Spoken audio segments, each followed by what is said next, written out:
Hey, Jake here, and we got to pay some bills over here at 3 Point Perspective podcast. So this episode is sponsored by SVSLearn.com.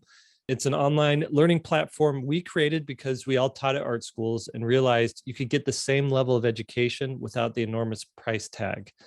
With courses from the three of us and dozens of other published illustrators, SVS Learn is the best way to get an art school education at your own pace and for a fraction of the cost. Start your free 30-day trial today at svslearn.com/3point. Hello, everybody, and welcome to 3 Point Perspective, the podcast about illustration, how to do it, how to make a living at it, and how to make an impact in the world with your art. I'm Jake Parker. I'm Lee White. And I'm Will Terry, and all three of us are professional illustrators. We've all illustrated for every publisher in the business. We've all taught illustration at art schools, at universities, and we've all published somewhere together around 75 books. Yep. Each week we take listener questions and we scrap about them. We hug it out. We talk it over. Each week you're going to learn something brand spanking new. You really shook that up that time. I'm just trying to keep it fresh. Fresh or something. Fresh, y'all. Fresh or something. All right. How are you guys doing? How are things going on your personal projects? Really quick. Just a quick personal project update. Good. When does this or thing freelance launch? Or whatever. When does this podcast launch? This podcast launches March 15th. So we're March about a few weeks out from it. I'm doing an illustration. I'm doing an illustration right now for a children's book publisher that publishes for terminally ill children. Wow. Yeah. And for working for St. Jude's Hospital. So that's nice. Cool. It's an illustration of a little kid that's hooked up to IVs and in bed, and yeah. But it's cute. Powerful stuff. Yeah. Dang. I am I guess if this is mid-March, this is coming out, I am probably 2.5 weeks out of my new Kickstarter, which is, the page should be live on Kickstarter right now, where you can sign up for alerts and stuff when it goes live. It's called the Drifting Moon Tarot, and I have had a blast making this project. What's the website? It's it's on Kickstarter now, but you can go to driftingmoontarot.com as well. But it's on Kickstarter. If you just look up Drifting Moon, you'll see it. You can sign up and get alerts. But I think we're going to do a Kickstarter, a Kickstarter podcast, because there's just so much to unpack with making all these Kickstarters. And I think there's a way to do that can inform a lot of people. But it's interesting because, you're doing the time where I'm actually making illustrations is the fun time. And it seems to be the most difficult time to get, because if you're making a project on your own, we encourage that a lot here. There's so much around it. There's making the graphics and the covers and the banners and the logos and the websites, and it's all that. And then when I finally actually get to illustrate something, I'm like, oh my gosh, oh yeah, this is what my job is.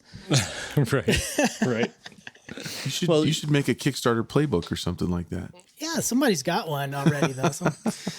But by the way, your Kickstarter is doing really, really well. You funded in right away.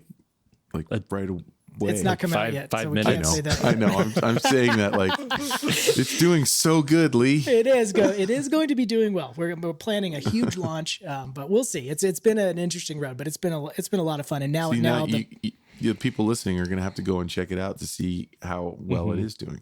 Do you have the funded in 1 minute banner? Do you have the funded in 5 minute banner? The funded in half an hour? Our funding goal is going to be pretty low. I'm going to try to keep it as low as possible. That was in the Kickstarter playbook, by the way, by Will Terry. Fund early and get the accolades from Kickstarter from that. So I'm thinking it's going to fund within the first day for sure. That's my prediction. Are you going to put the fund in fund? I'm going to put the fund in fund. I'm going to pay for it myself. I got to show you what I did. Sorry, here we go. This is, you guys have already seen this, but the podcast people haven't seen it on YouTube. Boom. Wow. So if you're not watching on YouTube, you could see what he's holding up by going to Society of Visual Storytelling channel. Yep. It's essentially a double page spread from the comic I'm working on, Skull Chaser literally being chased by, I want to say Skulls. 14 or 18 different characters. It's a monster of a piece. I'm excited. It's a big one. That's a big one. You got it taped together. Is that how you made that spread? Yeah, I didn't have a big enough sheet of paper, so I had to tape two of So them together. even when you're a star like Jake Parker, he's still taping pieces of paper together. Still taping it together. All right. Well, we've got some questions today, guys. You ready for this? Yeah. Let's do this. Have you guys pre-read these, or are they coming in like super fresh? Pre-read. I read. I don't know which one you're going to do though. Like, I need to go back and look at The ones I sent you last night. Yeah, but you sent two, so now I don't know which one is which. Oh, okay. 108. We're going in numerical order. So this comes from Alexandra. And her subject title is my work real illustration material, or rather decorative artsy? Where do I belong to? That's kind of a theme that we've been seeing. It's like, what kind of illustration work do I do? Do I do illustration work? Do I do editorial? Mm-hmm. It's kind of a long letter. I'll summarize some of it. Basically, are you going to share her Instagram so that people viewing can check it? Do we have permission for that? Let's get the confirmation that she's okay with that. Okay. Is there confirmation? Did she? I don't see it there specifically, so let's look. If we can, we'll share it. But and hey, future listeners, if you send in a question like this, go ahead and give us permission, or say no, I don't want you to share it, so that we just know. Yeah. Good point. All right. So if we don't get permission from her, Daniel will edit this next section out. It is Instagram.com/Alexandra_Hochreiter or Hochreiter. And that's spelled Hochreiter. So Alexandra, just you imagine it being spelled Hochreiter. Go check it out. And she says, it would be helpful to know which subcategory I belong to so that I can narrow down whom I may direct my emails for getting work. Both editorial and children's book would appeal to me. I'd love to switch fully to illustration, and I'm curious if I'd get any gigs. So just a little bit of background on her. She's trying to make that transition from amateur to pro, and she's has a style that she's developed. It's very much a traditional hands-on kind of style, not too much digital, unless it's a post-processing, a color adjustment and stuff like that. She also just says, I got to throw this in there, I owe so much from what I know today, how to approach and look at illustration, to SVSLearn. So we wanted to say thank you for that. She says that she took some classes from SVS in the past. She listens to the podcast religiously. And sometimes she even goes back and listens again to some of the episodes.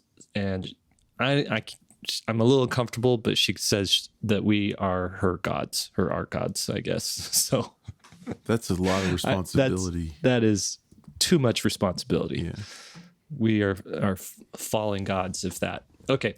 Anyways, so you guys are looking at her Instagram page. What do you guys think? Where does she fit in the landscape of illustration? So she's definitely more in the decorative right now. Yeah. Kind of describe what we're looking at here. So one image, like really textural, colorful, and simple images like a that are more conceptual. A house, a person that's got hands. Kind of reaching out. One of those kind of people with hands. She's drawing those hands. I'm like, as I hear my words, I'm like, it's your worst description you're botching this pretty good. It's a person with hands. Drawing things on pages. And I'll give an example here. You got to go to the Instagram. There's like a black and white ink washed landscape with massive bright yellow lemons hanging from a tree. And hands. And there's a character with like very pushed proportions, like elongated limbs, tiny head, holding one of these giant yellow lemons, right? So you could see it's somewhat dreamlike. It's very much. That's a good word, dreamlike. Yeah. Yeah. There's some really nice work here, and with us joking around, I hope nobody thinks we're not making fun of this not in the least. No, she's good. I'm making fun of myself trying to describe this. Yeah, right. She's good. She's it's solid. just hard She's to put art pro into level. words. The clear answer, as opposed to Will's babbling on and on, is she a children's book illustrator or is she a decorative illustrator? My answer is yes. She is both of those things, but she's neither of those things yet. She hasn't gone all in on one thing. Now, what's great is this person has developed a very distinct style, a very distinct palette, a very distinct technique of painting, and her style would work for any of that stuff, but right now she hasn't leaned into it, so she hasn't actually done any of those things. And the way that if I was meeting with this person one-on-one, I'd say, so you've done this body of work, where can I buy this work, and in what format would it come in? And the answer to that question would be very telling. And for her, it would be, I don't know. She's making the work, but she's not thinking about where the work goes. So that would be my advice is, and she doesn't have to pick one. Oh, I'm a children's book illustrator, so that means I'm not a decorative illustrator. It's just they're different things. And so, so the children's book world is a marathon, in my opinion. It's long and slow. It's gauged in terms of months, if not years. It's a slow route, and the pay matches that slow route. It's low pay. And so that's kind of your marathon route. So like I would tell this person to start going down the children's book road, start getting stuff geared for that, doing stories where there's text and there's narrative happening, because that's what we're not seeing. And while she's building that portfolio, go the other way too. Start making some either decorative stuff like greeting cards and things like that. She's perfect for greeting cards, and that can be a quick sale. Though she's probably got some images that she can already just modify a little bit to say, hey, happy birthday, Merry Christmas. And then all of a sudden she has a product. And that can be short term. So you got to think when you're starting to become an illustrator, what's my short term money and the quick turnaround stuff? And then what's my long term plan, and you can cater to both of those effectively at the same time. Yeah, we have a sheet, a children's book checklist for your portfolio that we give out in Children's Book Pro. And if you go to childrensbookpro.com, you can check into that class, and that comes with that. But it's over 100 things that you need to have in your children's book portfolio, and she really just needs to start, like you said, illustrating stories. And like there's a lot of things I'm not seeing here. I'm not seeing children. Right. I'm not seeing narrative stories. So really, but one of my favorite pieces is this one with the blue house with the red roof mixed in with the trees, all those colorful trees. Really cool. That's, I think, one of your best pieces, Alexandra. Also, the one with the fox. She's got this fox with that's surrounding this character, and that one is just begging for a story. Yeah. Like so in our Children's Book Pro course, we provide 3 like traditional storybook manuscripts. So one of them would be Hansel and Gretel, right? If she did the assignments for that and just did a spot illustration, a full page, and a full spread of Hansel and Gretel, and threw that up on her website as here's an example of me doing a children's book style work, and our director would immediately be able to see that and know, oh, this person would be right for this particular job, because I think an art director would look at this and be like, oh, this is interesting. I like the style, but I'm not confident this person could tell a story with their art, even though there is a little bit of a narrative thing happening, but it's not representation. It's more like a kind of an abstraction of concepts in her work. So I think she does that. And then I like the answer there where it's like, why not do both? You can have an editorial career and a children's book career, because the children's book thing, in the kind of style that she's doing, the kind of job she's going to get, I see her being, one really well thought out, very kind of premium children's book per year for the more, not commercial, but for the more like awards route of children's books. And then she can just do editorial or, spot illustrations or something like that going along with it. And then if she has the entrepreneurial flair, like she wants to do art shows and things like that, absolutely, these would make great prints. They would make great cards.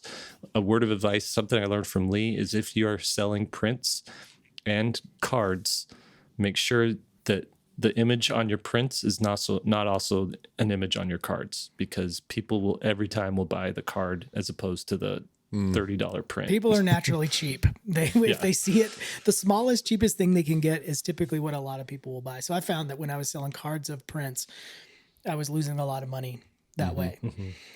Yeah. One thing I should also say, just in general advice for the not just to this specific person, but to the general listener, is each thing that you pick comes with a life. And we talked about that before on the podcast, but a children's book is, like I said, it's a marathon kind of project. You're sitting with it for a long time. It's months and same character you're messing around with for so long. And it just depends on what kind of personality you have. This person that we're talking about now could easily make a career just out of editorial and decorative and never do a children's book. If that person says, you know what, I don't like sitting with one character over and over, or even moving them through a narrative. Whereas you have a little bit more freedom if you're an editorial illustrator and you're trying to illustrate something that's in the news, for example, or some kind of sports thing or something like that. You can just be conceptual. You don't have to be as literal with a character doing something in editorial illustration as you do with children's books. So it depends on what kind of person you are. And I really want people to be thinking about, how do I like to work? How fast do I want to work? How often do I need to be paid? Children's book illustrators are only paid a couple of times during a whole project. Most of the time it's 3 times. But sometimes you're only paid twice, and that it can be months in between those payments. Some people can live with that and some people can't. And so ask yourself all the questions. It's not just about the work, but it's all, if you're going to be a pro, it's also about what life do you want to choose and what matches sort of your personality and your working style. Yeah. I would also say that your style, Alexandra, is in the same category as Lee's. And one of the things that Lee's done that's really smart is, I can't believe I'm saying this, by the way. Hold on, I need to record this. Make sure I'm recording. is the fact that he sells, you'll design an image for a children's book, and some of them, digitally, and then some of them you'll go back and paint them traditionally, just to get the original sale out of it. And I see your work being like a lot of the work that I do, someone would never hang on their wall because it's some of it is so specific and it's too narrative. And I guess yours is probably like that too. Some of the pieces you can't sell, Lee, as well. Sure. But I think your style, because it's a little bit more abstract, it lends itself more to gallery work, to being sold as, just something to hang on the wall. And so yeah, you got to be smart in this business that you're getting paid more than once for the work that you're doing. And that's one way of doing it, is to don't leave that off. I mean, I use it's so great now because we can go to finish so quick digitally, especially if you've figured out how your work and your digital style looks traditional. So I go to full finish digitally, and then if it's an image that people seem to be interested in, I will go ahead, like Will said, and paint the original based on my fully finished. I can now use that as almost like a fully finished color comp, the digital version, and I have it up on my screen, and I just paint it. And then all of a sudden, now that's the original. I throw out the digital version, so there's not all these different copies of it running around. And then I sell it as an original and prints, and that has been a great secondary income stream. There's a book that I may end up illustrating that we're working out the details in the contract right now.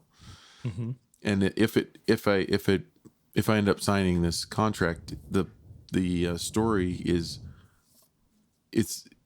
it's abstract, and the interpretation can go all different directions. And I'm actually thinking of making the art so that I can sell it after the fact, and maybe even doing it in a way that I can add watercolor to it, or something, to where I can have an original to sell after the fact. So we'll awesome. See. Yeah.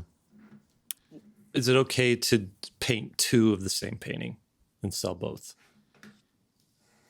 I have thought about that. As long as you number the painting, because that becomes almost like a print edition, has slight variations, but it is part of an edition, so you get a similar Thomas image. Kincaid do stuff like that? Like His was different because No. his was reproduced, and then he was his was reproduced exactly using printing technology, and then he was painting traditionally on top of that with highlights and stuff. So it's a little bit more of a gray area. But I've often wondered. And he was It's not even him. no, It wasn't he was even him. hiring like assistants to do it, but they were painting with special paint that had his blood in it. Did you know that? Like you got a little bit of his DNA in the paint. I mean, as creepy and as weird as that is, I have to the entrepreneur in me, you know. Oh, you have his book, yeah. Yeah, you got to read this book, Billion Dollar Painter by you think Billion Dollar there's these rules Painter. around it. I'm talking over you. This is a fascinating book. Billion Dollar Painter: The Triumph and Tragedy of Thomas Kincaid, Painter of Light, by Eric Kusky. Okay, so we get into some ethical concerns, but I think the galleries have sort of set some weird rules in art, but also people are self-limiting by that question that you asked, Jake's fascinating. Like, what if I paint an original, people like it, and then I just paint the same thing again, and I don't try to sell it as the same one. Somehow you can acknowledge, like, hey, this is one of 5 original paintings. It's still an original painting, even though it's part of an edition. It's still a fully original painting. It's just weird that people are like, oh, I can't do that, or the galleries say, oh, I can't do that. It's art. It's not going to explode. Nobody's going to get hurt if you do 5 paintings of the same one and 5 people buy them and 5 people love hanging them on their wall. It's just such a weird business that we have all these like kind of artificial limiters in place. I think if you find something that works, do it. And like Will said, Thomas Kincaid, he figured out something. I don't have hundreds of galleries across the United States and millions of dollars. So he did something right, if that's your criteria for success. You also haven't drunk yourself to death, too. Oh, So. okay, give me time. I met this guy at a comic convention. I can't remember his name. Wayne would know. But he made a print of these characters, and he left a blank spot in there. So he would sit at his booth and draw another character in there, a different character each time. Yeah. And sell it as there's only one of these, you know. I've done that. I've done that guy, before. Yeah. It's When cool. I did- You could sell that print at a premium because it's Right. essentially an original piece of art. Yeah. Right. What I used to do at art shows when I was a little younger and had a little more energy, sometimes people would pick up a print that I made digitally and they would say, do you have an original of this? And I would say, I do. It's at my studio. And then I'd go home and I would paint it that night and bring it the next day. And here's your original. And that's true if you believe that, time isn't a stream, but a constant, that we're all existing in a 4th dimension where everything is happening at once. We're just experiencing it like No, I'd one stay up all night. I mean, piece at a time. it wasn't easy, but I would just stay up all night and I would paint the painting. I mean, depending on what it was, they'd ask what size it was. I'd have to panic and be like, okay, what canvases do I have at home? Okay, it's 16 by 20 and it's $2,000, and they agree to it, and I go home and paint it and bring it back. Who's to say how this business works? You can make up how this business works. In my opinion. I have this ongoing debate with my wife on, is it ever okay to tell a lie? And she would say that's not okay, but I would say it was okay. It's not a lie. I call it a future truth. A future truth. Yeah. Can I trademark that? It's a future truth. You could say, oh, that painting will be here. I'll just bring it tomorrow.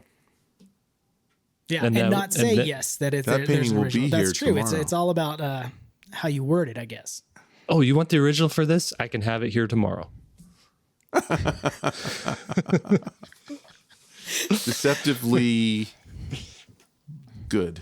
Deceptively I think that's pure. well. No, I'm not going to say that. Never mind. Okay, next question. This comes from Chiana, I think. Can we please? I need to learn names better. I just Ciana. It's Ciana. How do you pronounce that? Ciana? I mean, it's good Ciana? enough. Ciana? Okay. Ciana. Hey, fellas. My friend recently asked me to design a tattoo for him, a project that I have absolutely no interest in and wouldn't be paid for. As an artist, I find that family and friends often ask me to design things for free without realizing what they're asking of me. I always pretend I'm too busy, but I'd love to be more candid with them. I'm wondering how you navigate this situation with people who are close to you. Thanks and love your podcast. All right. Do you guys, I love this assume, question. Well, we sort of talked about this last week. YouTube video. Yeah. That's a little different. That's like, will you illustrate my children's book? But what if it's like, hey, will you design a t-shirt for, our family reunion? Or, hey, will you design a tattoo for me? Or, hey, will you, what are other things you've been asked to do? Like, hey, will you draw a flyer? The logo. Yeah, Wedding logo. Reception or wedding caricature. I've been asked to illustrate a cake.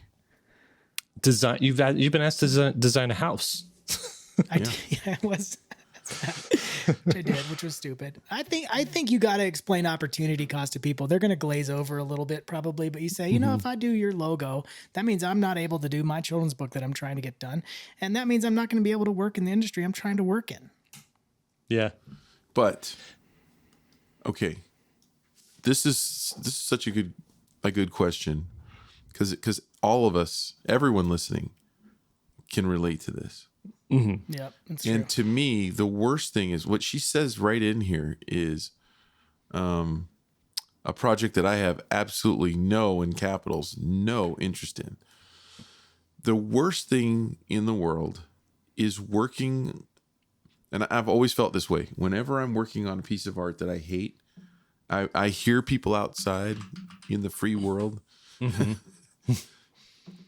digging ditches, cleaning out the sewer system or whatever. Think of the worst job outside, and it's better, shoveling snow. It's better than working on a piece of art that I hate. Because as artists, we're perfectionists, and when we're done, we want our efforts to become gold. We just want to sit back and look at it and go, that didn't exist this morning, and now it does. And when you hate something, like a project that I have absolutely no interest in, from the get-go, you're not going to be able to spin gold. Mm-hmm. And because of that, I spent my first 15 years as an illustrator procrastinating these kinds of jobs for people, getting one, going, yeah, I can do that, because you're trying to be nice. And someone asks you for help. They ask you to help them move. You're like, yeah, I'll carry boxes. They ask you to pick up something from the store or whatever it is. You're in there and you want to be helpful. But when they ask for art is only created when you are fully invested and when you are doing something that you love. And this is what I've learned to explain to people, and it's a tough conversation to be able, but it's so liberating to be able to say, hey, you know what? I will help you with anything except this. And the reason is I hate this. I don't hate you, but I hate this thing. I cannot make it art, and so I'm not going to do it, but I want you to know that it's not helping you. It's this particular thing. And if they love you and they're your friend, they'll understand. They'll be glad that I can't make this good because I can't make art when I don't like the thing that I'm working on. Right. But if you dance around it, they're going to like if you say, well, I'm too busy, they're going to say, well, you could do it in this time or that time. No problem. I'll just wait till, December or whatever. Yeah, I'll give you more time. And then you're locked in. You got to hit it straight on. Yeah. So Will's answers is just be honest. I think though you have to know who you're talking to. You do. If they'll be crestfallen knowing that I have no desire to design a tattoo for you, then you might just make a thing you might just say, listen, I don't do tattoos. Don't take it personally, but I just don't design tattoos. Yeah. Or do 15 years of work for people that you hate and get to where I got to, where you're finally like, oh, I'm totally I don't mind if you walk away offended, that's on you, you know. Yeah. But I'm going to tell you the Yeah. truth, and I hope you can take it. I'm not going to try to be mean and say, "Oh yeah, that tattoo is the dumbest thing I've ever heard of." I wouldn't say that. I would say it just doesn't. Have you guys designed tattoos before? Yeah, I've had people use my stuff. No. I But designed have you an designed actual it for a design. tattoo? No. I did one once. Yeah. I did one as well. It's so stupid. It's awful. Now we're going to get a tattoo artist You have emailing a us tattoo, don't you, Lee? today saying, Hey. why are you guys hating on tattoo artists? No. That's actually a great point. What we should do is get a stable of really good tattoo artists and say like, hey, I'm not the person, but this person is the person to do that. I don't want to do something I'm not good at, but I do want them to do what they're good at. There are some absolutely freaking amazing tattoos out there and tattoo artists out there. Yeah. And it's fascinating what to a me. crazy medium to work in. Like, It's living, fascinating to breathing me flesh that you're like drawing on, and you can't make a mistake. Yeah. Yeah. That's what's insane about it is from my perspective, you know, I get to choose when I work, but they have to schedule it and make it reasonable progress in a specific amount of time, you know. Yeah. It's like impressive. to Tell you this though, you can do really well as a tattoo artist. Oh yeah. Yeah, you get a good reputation, and it just blossoms quick. The word of mouth people is will spend their nuts in rent that money industry. on it. I'd like to have a mandate. Will loves mandates. I'd like to have a mandate that tattoo artists can't draw skulls, no skull, animal skull, human skull for a year. What that would do for that industry? It would just dry up. No, it would just- get more creative because I just don't understand the how many. I'd like to see a proportion wheel, like a pie chart of how many tattoos have a skull in there. And what would those tattoos become if you couldn't use the skull? What's wrong with my skull tattoo, man? I'm just You saying. guys, Do we have anybody listening to us who's like a statistics Hey, professional? I can say that because I have a skull tattoo. Do you really? I do. I forgot about that. I've got a cow that's skull on right. my arm. For what reason? Because you I was a skateboarder and I was 19, and it was a logo for the company that was hardcore and so stupid. Well, don't forget the Chihuahua skull on your butt that we saw Yeah, well, skinny dipping. That's for company use only. He's got the Nard dog on his butt. All right. Did we answer this question? Well, we were all over the place. Okay. How did we go from how do I say no to family and friends to Lee having a Chihuahua skull tattoo? Here's the bottom line Okay. is she's gonna say now, or eventually later on Yeah. in your life you will learn, because these painful experiences teach you over time. Yeah. Yep. I think if well, we'll say this, we're not done yet. If this is something that's continually happening, you know, and you're like avoiding family and friends because you're worried that they're going to ask you to draw something for them, then you need to have a frank conversation and just say, hey guys, this is my livelihood. I only have enough, you know, fuel in the tank to do paying work. I can't spend my free time doing other stuff. Like Will said, I'll help you paint your house. I'll help you move. I'll help you, you know, I'll babysit your dog for you, or dog sit your baby, whatever. But I'm not going to draw for you. On the other hand, if you have, you know, certain threshold, be like, I can do one of these every 6 months. Let them know. So you guys choose. But I think having that frank conversation is pretty important. Yeah. Okay, next question. This comes from David, decidedly disorganized. Hello, gentlemen. I love the podcast and could listen to you three talk about anything. Well, great, because we have been. Well, I'm not currently subscribed to SVSLearn. I have learned a lot from the classes in the past. Thanks for giving us all your knowledge. So here's a question about organizing files in the middle of a project. And it is, when you get to working with files, how do you keep everything organized? How do you label your files? How do you keep track of drafts, both what you're working on and pieces that you're sending for approval, and the final pieces? Do you delete drafts as you go once they're no longer relevant? How do you store everything once you're done with a project? Do you keep only the finals or the drafts as well? It's a pretty thorough question. And I'm actually curious how you guys do it, because I don't know exactly how you guys manage projects, file manage. There's one part of this question I want to answer before I forget about it. At some point in your career, you're going to be asked to submit a layered file. Mm-hmm.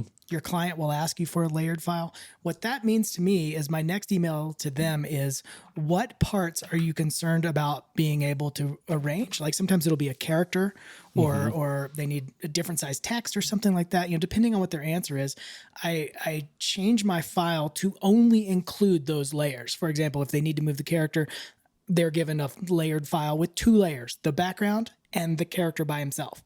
Mm-hmm. I'm not giving them my 47 layer actual file, because they will ruin it. Yeah, they will ruin it both for their sake and mine, because they turn off a layer and forget to turn it back on, and that has significant impact on there. So I just give them as minimal as what they need. I'd rather give them a flattened file, and that's what I always suggest. Hey, let's take care of these things. I'll be happy to adjust it in the future. How about I give you a flattened file? But if you need changes, come to me. Yeah, exactly. Yeah. Yep, absolutely. Well, so for me, most of my work is done for children's books or, one-offs, which are a lot easier, but everything gets a project name, so like my Bonaparte books, Bonaparte #1, and then inside that folder, it's a folder for the way I do it is folder for every round of sketches. To start out with. So first round, that's everything that I'm dealing with in that first round goes in that folder. Inside that folder is marked by the spreads. So let's say I do a first round of spreads. And we start with page 2, 3. So it's 2, 3, 4, 5, 6, 7. And then after that, it's, if there's changes on those, I'll take that file, make the changes, and then it gets renamed as, let's say, 4.5B, 4.5C, and so on. So not all of the spreads will have changes. So, and those files will go in the second round.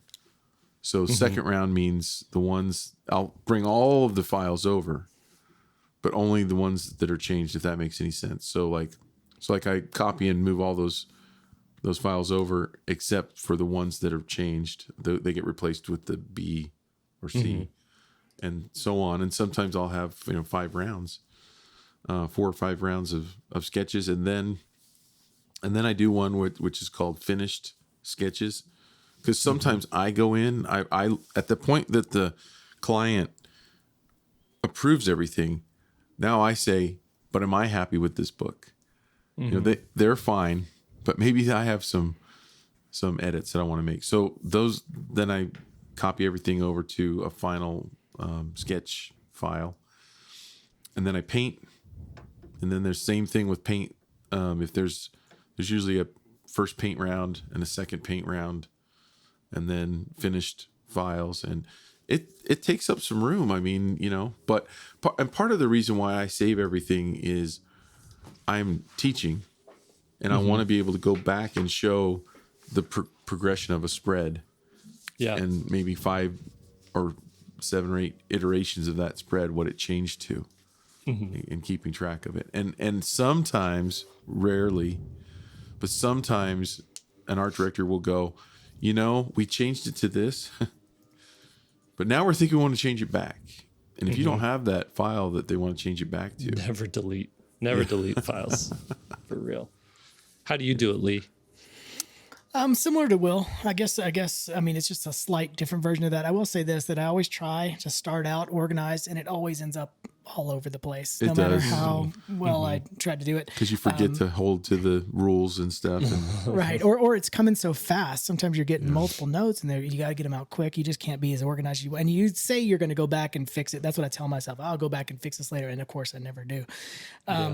But in Photoshop, I've started to organize my files a little bit better because I have noticed it increases my speed quite a bit. And I basically, in the beginning, I'll set up folders for like 4 different levels within the file: the background, midground, foreground, and then kind of a miscellaneous folder that might get moved. So at some point, if I need more levels, but essentially within those levels, I know that each thing is going to exist within those levels, and I color coordinate them in Photoshop. So I just label basically that main folder with a color, and it becomes so easy to work on a Photoshop file that has a bunch of layers and a bunch of different stuff that might be moving as you're trying to figure stuff out. I don't do really finished or tight sketches, and so there's a lot of play when I'm going to final, and if I'm not careful there, I just can't find anything, and it takes a lot of time. So I just set them up basically working background to foreground. Sometimes it's 5 enclosing folders, sometimes it's 6 or whatever, but anyway, then they get named and then color coordinated, and it's sped up my process by a massive amount. Yeah. So I typically have 2 different systems for whether it's concept art for a client or a children's book. But it's essentially I have the parent folder, which is the title of the project. If it's a concept art for a company, I'll actually have the company name as the parent folder and then sub project folders underneath them. So let's say I'm doing something I did a couple projects for Bad Robot. I'll go to the Bad Robot folder and then I'll have project 1, project 2. So I'm not searching all over for that, for those separate files.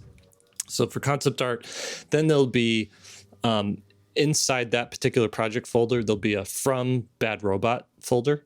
And that's anything they send me, reference material, contracts, documents or whatever. And then I'll have essentially For or From Jake is what I call it.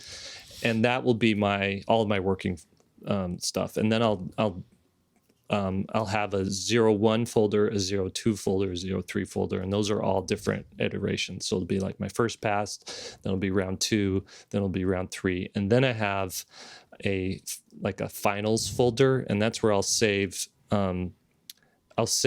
everything as like what I'm sending to them. My 01, 02, 03 folders are all like Photoshop files, working files. And then my finals folder is like, this is flattened, like ready to send off type of stuff. So that's for that. For children's books, I don't really organize it by publisher, but I will organize it by book project. And I'll have essentially, you click on that parent folder and it's a catch-all for the finished stuff. But then there's a working folder in there, and you go into that, it's called working, and you go into the working folder and you're going to have layouts, dummy 1, dummy 2, dummy 3, however many different versions. And each time I make a new dummy, with edits, I'll just make a new folder for it. And then each one of those pages in the dummy is its own PSD file folder, or not folder, but it's individual PSD folder. So these folders are filled with PSD documents. And then once the dummies are done, then I'll have pencils, then I'll have colors, a color folder. And I'm doing what Will does, where anytime there's a file that's a new version, I'm going to call it version B, version C, version D. Never call it final. Like page 2 and 3 final, underscore final, underscore very final, underscore B. You don't want to do that.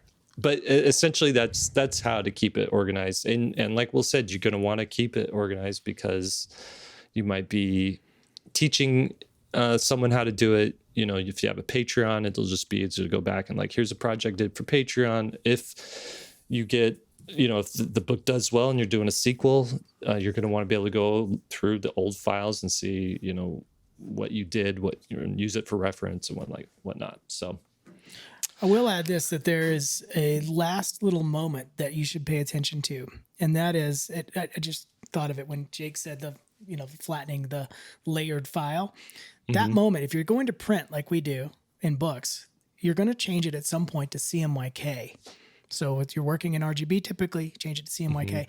I'm always just really careful on that day to pay attention and make a CMYK flattened files folder. Yes, that too. Because otherwise, if you make you will just inadvertently save over all your layered files for your final moment. And then all of a sudden, not only is it flattened, but it's also CMYK. Yeah. And so you just want to separate that. I just make a conscious effort, this is my CMYK folder that's flattened.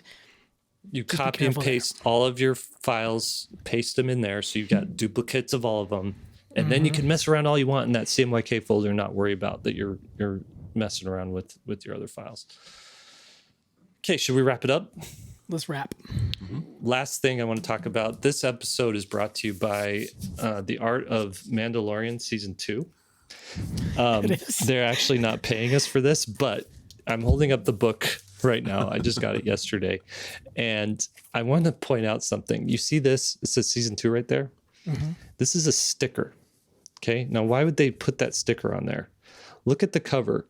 If not for that sticker, would you have any idea that this is for Season 2? No. Not at all. So I want to know, how does a book go through editorial, art direction, the actual person creating it, the marketing meetings, the printing meetings, the hard, copies that people are looking at to approve, without anybody saying, "Oh, shouldn't it say Season 2 somewhere on the cover?" Except it looks like it was intentionally designed that way. Because look at the space for that sticker. Well, here's my question. Is it the same book for Season 1? Because if they did use the same book for both, too. That is genius there. Is they selling the same book again? No. There's a Season 1 book. Okay. This is the Season 2. The only thing it has is right there, a little 2. But look at how it fits. Like they took a page out of the publisher's. So maybe that was the plan all along, was to just slap a sticker on it. That's an odd choice, because you're adding work and expense without any benefit of it being. All you need is look at it. Season 2 right here. Look how good it looks. It's eye-catching up there. Well, I think it was intentional. I don't want our podcast to be brought by that. If anyone knows anyone that worked on that book and can get us that answer. Yeah, I'm just curious. Other than that one surprise. Because here's the funny thing, though, is I didn't buy this book at a bookstore. I bought it on Amazon, and on the subject line for the book, it says, Mandalorian Season 2. So I knew from the get-go it was Season 2. I didn't realize till I got it that it doesn't say it anywhere on the cover. So I'm curious now. I don't know. Other than that, awesome book, especially if you love, it's the gold standard for art books is sort of established now, and this meets all the standards. If you like, question. I haven't seen that book yet, but I do have a question about the concept art for that Mandalorian. You know how at the end of the episode, it's sort of showing the paintings of the different scenes and stuff, and they do that for Boba Fett as well. Yeah. Do you think they're painting over the actual production? It just looks different than concept art where you don't know what it's going to be. Do you think that's truly concept art and it's taken to that level, or are they painting over the stills? No, it's truly concept art, because if you look at a lot of them, they're not exactly framed or either framed or there's some stuff. And the way that they're working now, a lot of these concept artists, especially if it's for, here's a shot that we want to match in the final film. These things are all done with a lot of 3D modeling done. So they have a Mandalorian model. They have a Grogu model. They have TIE fighter models. It just looks different. Yeah, and so they're placing them and they're lighting them, and then they're kind of slapping those together, and then they're painting over the top of them and giving it texture, and essentially it's just the fastest way to work now. Where it would have taken a week to do one of these illustrations, they can bang out 2 in a day. Wow. Yeah, they look great. I mean, they do have a specific look to them. It looks different than traditional concept art where you're just starting from scratch. Two things, Jake. Yeah.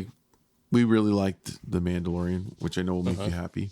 The second thing is you're not supposed to admit that you bought a book on Amazon. Oh, how come? Because you're supposed to support your local.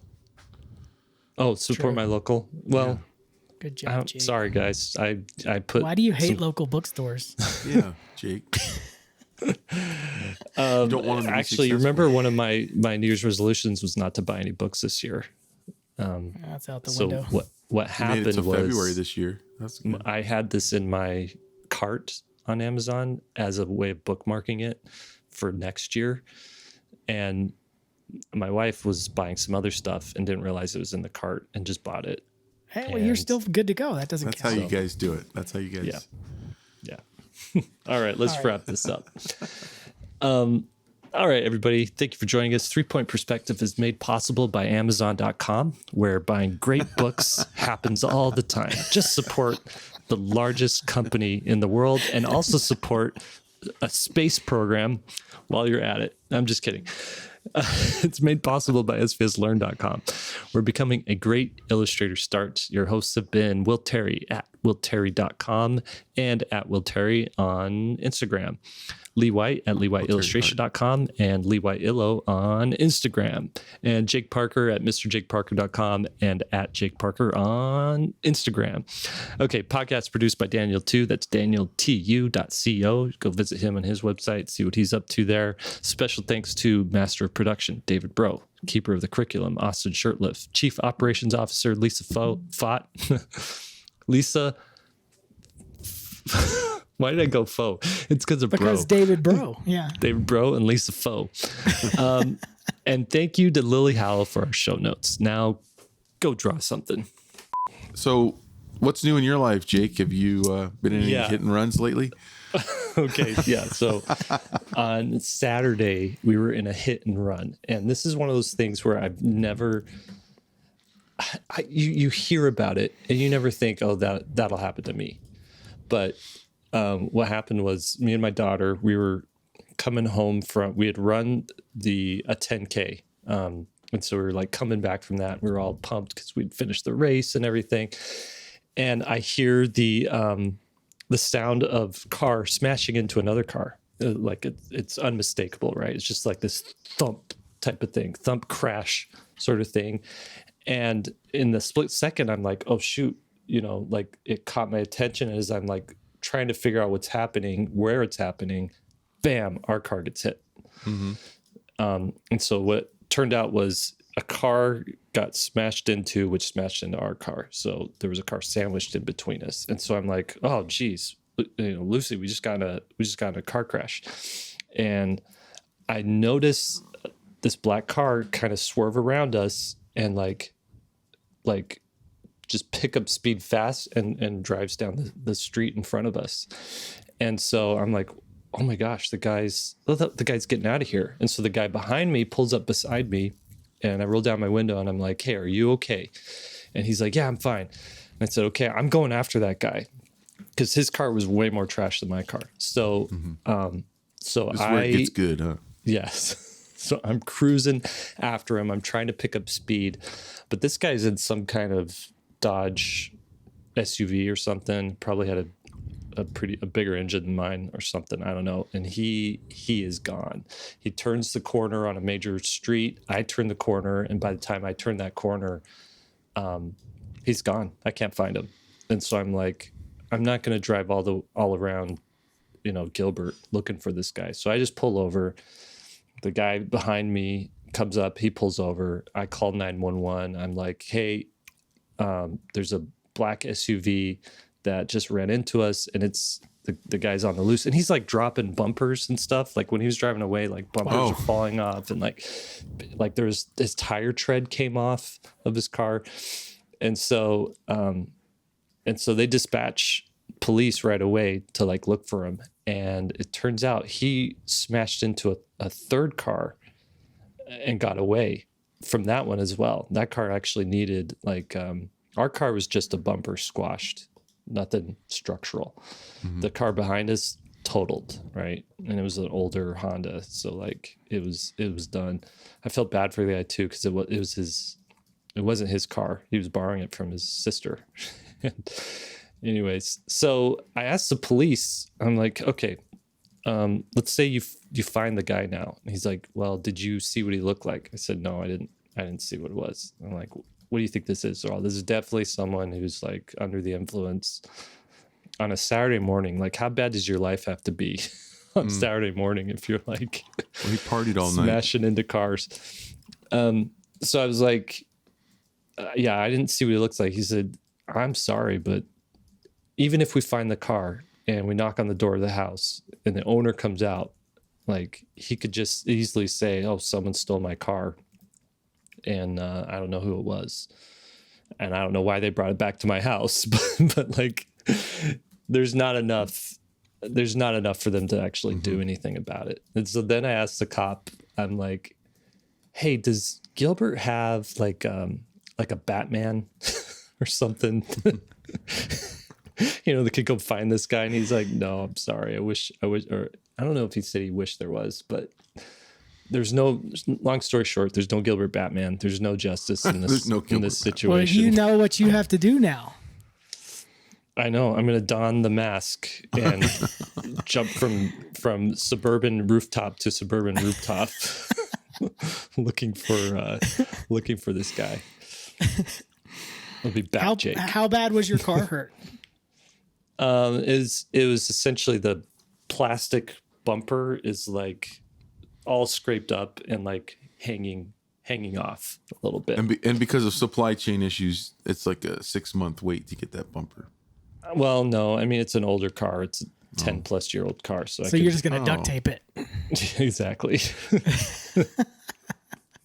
Nice. Anyway, so now I know that can happen. You can totally get run into by someone, and they will run away and won't be caught. Well, That's just scary. means It's scary, if you man. hit someone, just run away because you'll get away with it. Yeah. Don't listen to that advice. Like, put your mask on. You know what's crazy is if you get caught running, it's so bad. Mm-hmm. As it should be. Mm-hmm. Yeah. I wish I had gotten his license plate, because if I had that, they could like be waiting at his house for when he comes home and then do it. But he just got away too fast. Dash cam. This is an alternate little segue, but I want to get your guys' opinion on it real quick, just based on this story. Well, let me pause. The advice that the police gave me was, he's like, just get a dash cam. It's going to help you for all kinds of things. Oh, interesting. Yeah. I do like that idea, because then it's, I'll just add this. People love it when I do segues into other topics when they're waiting to hear about illustration. I got some lovely comments on YouTube about how you're going to lean into that now. Let me think what that comment was. I like it when it's Jake and Will, but Lee is A, overly shrill, and true, and B, always diverts onto these pointless stories and segues. I wish he would just shut up, kind of thing. So this is for that person. I was going to get you guys' take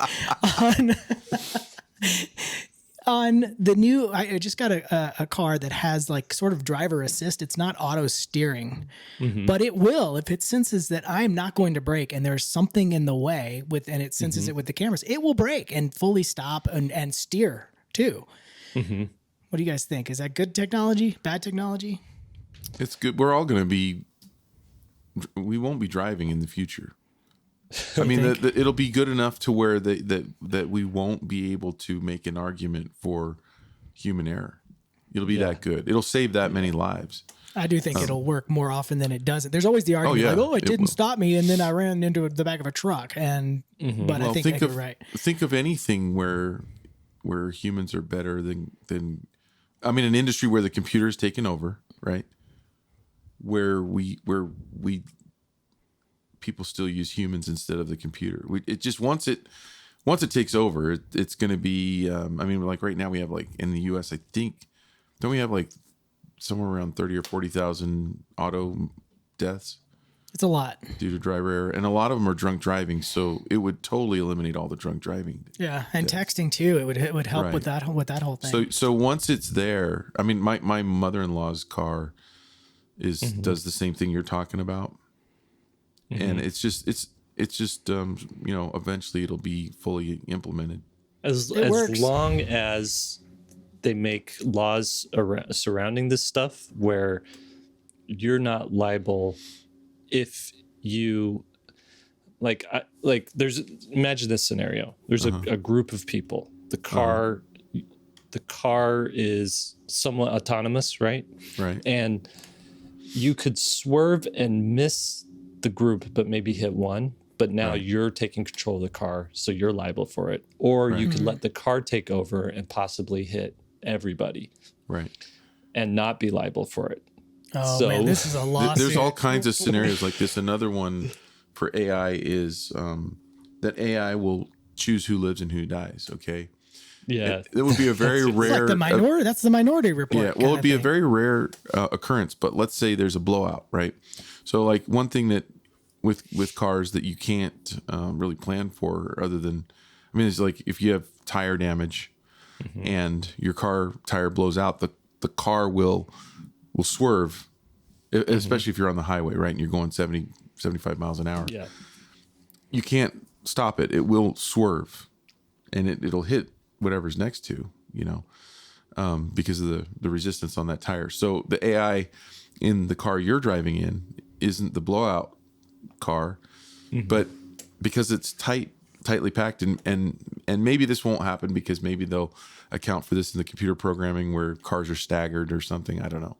But you could imagine a scenario where the car up ahead swerves into your lane and your AI has to make a decision because there's two people on either side. In order to avoid, he's going to have to hit one or the other car. So there's an old person in the one car and a younger family in the other. And the AI with cameras can automatically already have assessed this. It's already ready. And it chooses. Well, I wonder if you can, maybe you can set the parameters, like which group do you like better? And then it all. Well, and if these cars, if these cars were like our cell phones, then they not only know size and weight of who's in the car and age of who's in the car, but they know political affiliation, religious affiliation. That's what I'm saying. You line it how up much and you debt knock they them down. have, Right. How much debt they have. Would I'm the not car going anywhere swerve near to Will kill Terry's some? car. They know they have access to your medical history, so they know if your organs are good for harvesting. Right. Well, imagine if you still owe $70,000 on your student loans, and the bank has paid off the car company saying, "Don't kill anybody who owes us $70,000. We still need that money." I feel like this is going to be the topic for children's. This is a great children's book topic, don't you think? Yeah, it is. Absolutely. It should be Cars 4. Should be the AI. The AI This is cars. the continuation. This is the actual time where Pigeon can drive the bus now. All right, let's start this podcast. Let's go back.